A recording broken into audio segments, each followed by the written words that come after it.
ବାହାରିଲା ହେଲା ବୁଲି ବାହାରିଲା ମାନେ ସେ ବୁଲିବାକୁ ବାହାରିଲା ମାନେ ସେ କୁକୁର ପିନ୍ଧିଦେଲେ ଛୁଆ ମାନେ କଣ ଖୁସି ହେଇଯାନ୍ତି ତେଣୁ ସେ ବାହାରକୁ ବୁଲିବା ପାଇଁ ଗଲା କେହି ତା କୁକୁର ଦେଖିଲେ ନାହିଁ କି ପ୍ରଶଂସା କଲେ ନାହିଁ ତାପରେ ସେ ଝିଅଟିର କୁକୁର କେହି ଦେଖିଲେନି ଆଉ ପ୍ରଶଂସା ବି କଲେ ନାହିଁ ସେ ରାଗି ଯାଇ ବାଛୁରୀକୁ ଖୋଲି ଦେଲା ସମସ୍ତେ ଦୌଡ଼ିଲେ ହେଲା ତାପରେ ରାଗିଗଲା ଝିଅଟି ତାପରେ ତାର ବାଛୁରୀଟି ଖୋଲି ଦେଲା ଆଈର କୁକୁର ଉପରେ ନଜର ପଡ଼ିଲା ସେ କହିଲା ବା ନୂଆ କୁକୁର ତ ଝିଅଟି କହିଲା ଆଗରୁ କାଇଁ କହିଲୁ ନାହିଁ ତାପରେ କଣ ହେଲା ଝିଅଟି ରାଗି ଯାଇ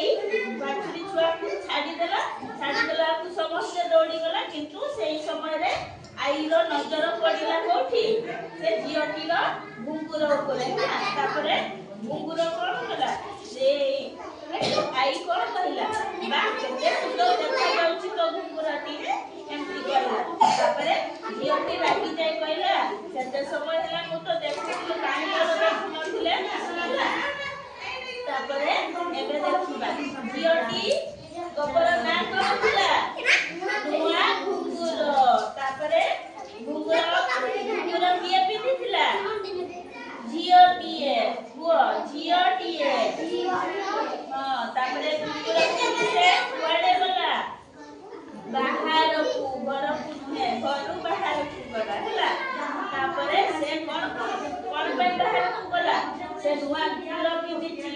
ତାକୁ ଲୋକ ଦେଖିବେ ପଚାରିବେ ଆଉ କଣ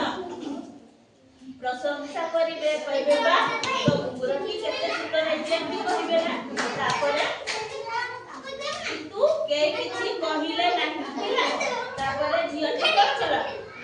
ମତେ କେହି ପଚାରୁନାହାନ୍ତି ଆଉ ମୋ ଘୁଙ୍ଗୁର କଥା କେହି ବୁଝୁନାହାନ୍ତି କି ମୁଁ ଦେଖେଇବା ପାଇଁ ଚାହୁଁଛି ବୋଲି ତାପରେ ସେ ମନେ ମନେ କଣ କଲା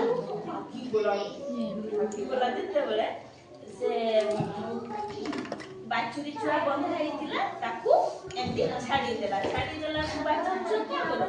ସେ ନିଆଁଟି ମାରିଲା ଇଆଡ଼େ ସିଆଡ଼େ ତାପରେ ନିଆଁଟି ମାରିଲା ବେଳକୁ କଣ କଲେ ଲୋକମାନେ ଦୌଡ଼ିକି ପଳେଇ ଗଲେ ତାପରେ ସେ ସମୟରେ କିଏ ଆସିଲା ଆଈ ତାର ନଜର ପଡ଼ିଗଲା କୋଉଠି